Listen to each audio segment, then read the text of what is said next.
hidup dengan sikap mental positif, berarti saya akan terjamin seumur hidup saya selalu positif. No, ini nih ada yang mempengaruhi. Mami bisa dibagiin. Nah itu tolong nanti Anda isi ya. 7 tujuan hidup itu Anda isi. Latih masalah pengaruh negatif dari keluarga. Yang kedua pengaruh negatif dari lingkungan. Ketiga dari pengalaman kita di masa yang lalu. Ya, kegagalan kita di masa lalu itu seringkali menghantui kita. Kita harus bereskan itu. Caranya gimana Pak? 1. Kita baca sama-sama. Masa, ayo 1, 2, 3. Masa depan Anda tidak tergantung pada masa lalu. Setuju? Kapan saya gagal di masa lalu? Hari ini? Tidak. Sukses. Nggak bisa ngomong gagal atau itu kan itu. Tetapi masa depan kita tergantung kepada sikap kita. Sudah jelas. Karena apa? Anda terus membangun hidup Anda, nggak mungkin Anda gagal. Setuju? Setuju. Nah, ini penting ya. Kita belajar ini satu-satu. Keluarga. Nasib setiap orang beda-beda. Betul? Ada yang lahir dari keluarga miskin, ada yang lahir dari keluarga yang biasa-biasa saja, dan ada sebagian kecil lahir dari keluarga kaya. Menurut Anda, siapa yang paling bisa sukses? Anak dari keluarga kaya, anak dari keluarga yang sedang-sedang, atau anak dari keluarga miskin? Keluarga miskin.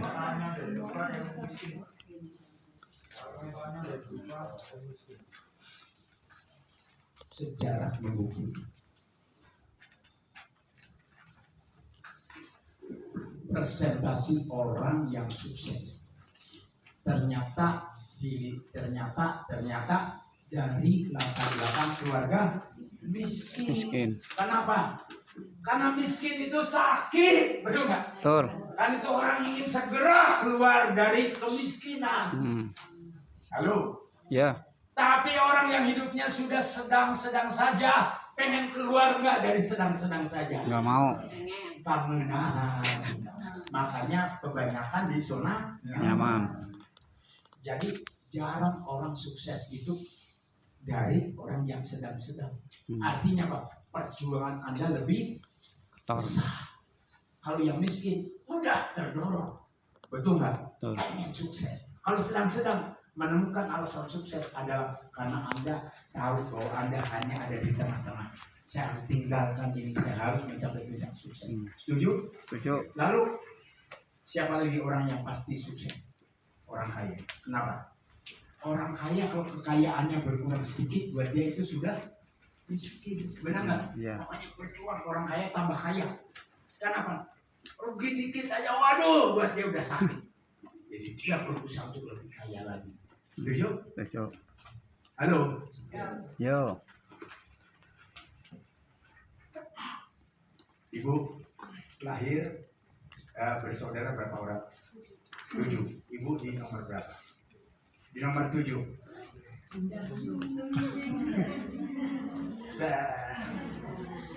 Biasanya anak bungsu di. Nah kalau biasa dimanja, hidupnya biasanya kebergantungan. Betul nggak? Betul. Jadi berarti orang bungsu itu, anak bungsu paling sulit sukses. Iya. Tapi ibu mau menyerah disebut paling sulit sukses? Enggak. Buktikan bisa sukses, betul nggak? Halo? Udah cukup saya dimanja-manjain, betul nggak? Iya. Sekarang saya mau buktikan saya bisa mandiri. Sekarang mau bangkit. Jadi temukan alasan Anda untuk sukses. Ya, saya selalu bilang orang paling sukses, paling sulit sukses adalah orang dari tengah ya, tengah tahu ya. Tengah. Jadi pangkolot nanti, pangbungsu nanti di tengah-tengah, terus sedang. Wah itu paling sulit sukses. Tapi saya temukan banyak mereka yang sukses. Sekalipun penghalangnya secara mental itu dia paling berat. Siapa di sini yang anak tengah? Terus sedang-sedang. Nah itu Anda.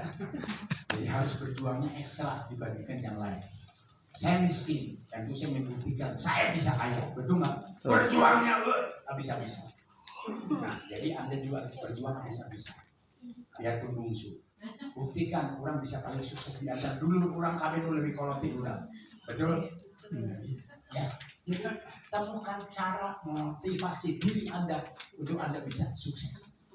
Setuju? Setuju. Setuju ya. Nah sekarang saya pengen katakan begini. Segala perlakuan orang tua kita seringkali membekas. Setuju? Setuju. Contoh. Saya umur 13 jalan 14. Namanya sekolah bes SMP, bes loba ilmu. Jadi ngobrol sama bapak saya, diskusi. Bapak saya teh kalah diskusi sama saya. Eraun ngamuk saya sok pinter gitu nya. Jadi nggak sih ngajaran kakolot saya juga salah sih. Kayaknya bapak saya emosi. Eta obeng gede yang ujungnya pipih dicopot ditancekin ya. Halo, gimana? Itu masih hidup? Halo? Ya. Karena pas saya tukang dulu, begitu ditancekin dia, saya begitu melesetnya ngambek, melesetnya ngambek. Lain apain kalau meleset ngambek, marah. Saya diusir dari rumah. Dia bilang nggak mau lihat muka saya lagi. Nyeri sebagai anak diusir dikolot, terus dia bilang saya nggak pernah mau lihat muka kamu lagi.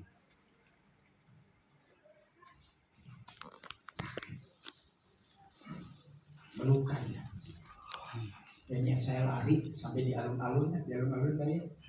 Saya tetap menung kumari ukolot mis diusir kamanya. Betul? Akhirnya saya pikir paling enak aku baca nanya. Saya pikir udah mau pikir bunuh diri, paling enak menggantung gitu ya di Masjid Agung ya, di alun-alun atau kumaha gitu ya, beli racun belit gitu. Saya mikir udah, tapi akhirnya saya katakan kalau saya mati ada seseorang yang akan menangisi saya seumur hidup. Mau tahu siapa? Ibu saya. Ibu saya sayang sama saya luar biasa. Itu yang membuat saya masih bisa bertahan hidup sekalipun pahit karena masih ada cinta dari seorang ibu. Jadi hari ayah cintai anak. Sebaik apapun hidupnya, kalau tahu masih ada orang yang mencintai dia akan bertahan dalam hidup. Setuju. Itulah yang membuat saya setelah maghrib membuat saya melangkahkan kaki saya ke arah pulang ke rumah. Tapi saya nggak berani masuk rumah. Jadi saya masuk ke lapangan, di situ ada baheula malain angkot, oplet, baheula. Betul. Saya hanya masuk ke oplet rosokan. Terus saya habis saya sare di dahar ke naonnya. Mau pulang nggak berani.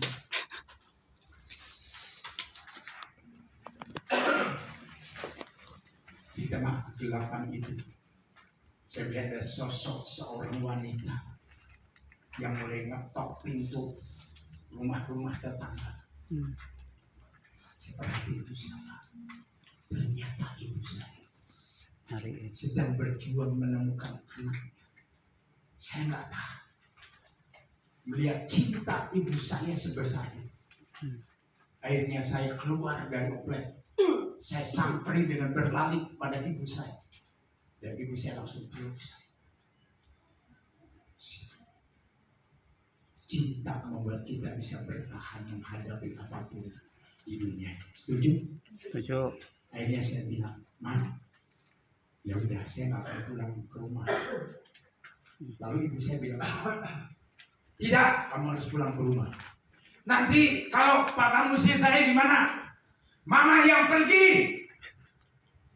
Nangis. Kalau kamu yang diusir, mama yang pergi. Bukan kamu. Kamu bodoh. Itu yang membuat saya tidak akan mengakhiri hidup saya. Saya katakan hari. Sikap mental positif yang kau miliki dan kau wujudkan dalam bentuk cinta. Itu yang membuat orang-orang sekelilingmu akan bisa bertahan hidup. Membuat mereka masih menemukan alasan mengapa mereka harus hidup. Karena Anda mencintai dia. Yes. Yes. Itu yang membuat saya masih ada sampai hari ini. Membuat saya terus semakin berjuang untuk membahagiakan ibu saya. Dan sekaligus juga memaafkan bapak saya. Dan merawat dia sampai meninggal. That is life. Halo Bapak Ibu. Mari kita isi hidup ini dengan terus menerus mengeluarkan, memancarkan rasa cinta kita. Hari ini Anda akan mengisi kebahagiaan bangsa kita Indonesia. Amin. Kalau setiap hari Anda mengungkapkan rasa cinta dalam bentuk kepedulian Anda terhadap teman-teman Anda yang sakit, terhadap teman-teman Anda yang punya masalah keuangan, ayo ajak bareng-bareng di sini, bantu dia sampai dia berhasil. Setuju? Setuju. Itu hapus yang luar biasa. Jadi saya ingat, saya memang terikat dengan banyak hal. Terus untuk bisa menjadi orang sukses saya berat. Tapi saya ingat kisah ini yang membuat saya berubah. Ceritanya ada seorang pemburu. Sebetulnya bukan seorang, 4 orang pemburu itu melakukan pemburuan dan tidak dapatkan kijang, tidak dapatkan babi hutan. Tapi malah mereka ini menolong 1 ekor anak gajah yang tersangkut di ranting-ranting dan bisa keluar luka-luka badan. Jadi oleh dia dibebasin dari semak duri itu, dibawa pulang ke rumah. Lalu diikatlah ya kakinya ya ke 1 tonggak. Sehingga dia nggak bisa kemana-mana bukan, sambil dirawat. Dan ternyata akhirnya si gajah itu berusaha meronta-ronta di hari pertama, hari kedua, hari ketiga. Hari keempat udah mulai lindung karena kakinya sudah luka, kena apa namanya? Rantai. Tambangnya itu kan kasar ya. Iya. Ya. Ramiter kasar. Jadi luka-luka kakinya, dia berhenti berusaha dan menyerah kepada nasib. Sampai dia berumur 10 tahun.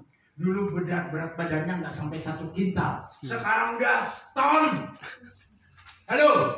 Ya. Masih diikat oleh ikatan itu tonggak bambu yang sudah reyot, yang sudah lapuk, dan tali rami yang sudah lapuk juga. Kenapa dia nggak lepas? Udah nyaman. Kenapa dia nggak lepas? Karena takut sakit. Ya, udah masuk di otak bawah sadarnya bahwa kamu nggak mungkin bisa lepas. Tapi pertanyaan saya, benar atau tidak? Tidak benar. Tidak. Dia bisa lepas nggak? Bisa. Cara lepasnya perlu pakai usaha nggak? Perlu. Asal mau goyang kakinya gitu udah lepas, betul nggak? Betul. Kenapa tidak lepas? Hari ini, Karena udah nyaman. sampai usia 40 tahun saya seperti gajah yang terikat tadi. Saya merasa untuk menjadi orang sukses. Saya merasa untuk jadi orang kaya sudah bukan miliknya saya, bukan haknya saya. Saya memang seperti ditakdirkan seumur hidup hanya jadi orang miskin. Halo? Mau coba sebentar kaya pasti jatuh miskin lagi. Bukankah ini menyesatkan? Mindset saya ini sudah dirusak oleh situasi. Halo? Ya. Sampai akhirnya saya sadar bahwa saya bisa melepaskan hati saya dari ikatan gajah. Jadi saat itu ya saya bilang sama si gajah yang udah gede, gajah, kenaon nanti di dia, nah tempat mana malah di dia, lain di buruan kia, udah pakai bahasa Sundanya, saya harus belajar bahasa Sunda, 10 tahun. Tuh, mana tuh habitat, mana di situ tuh di leweng, coba keturun mana, gerak rabi, gerak naon atau, iya nih kata lion, mantan saya budak letik deh, enak segede, cuma ini jadi tuh, gebuk saya malah tak bujurna, dorong saya, lesok sama langsung dia, aku terima kemerdekaan saya hari ini, kalau Anda seperti gajah yang terikat, Saya katakan, Anda punya kemampuan terlalu besar untuk lepas dari keterikatan Anda. Akibat apa yang diajarkan oleh keluargamu dari masa kecil. Seakan-akan Anda nggak bisa ini, nggak bisa itu. Saya katakan, itu dulu, tapi tidak berlaku sekarang. Setuju? Setuju. Lepaskan kaki kita dari keterikatan apapun dari latar belakang keluarga. Dan ayo kita raih masa depan kita yang merdeka. Setuju? Setuju. Setuju ya? Iya, iya. Ini penting. Yang kedua, lingkungan.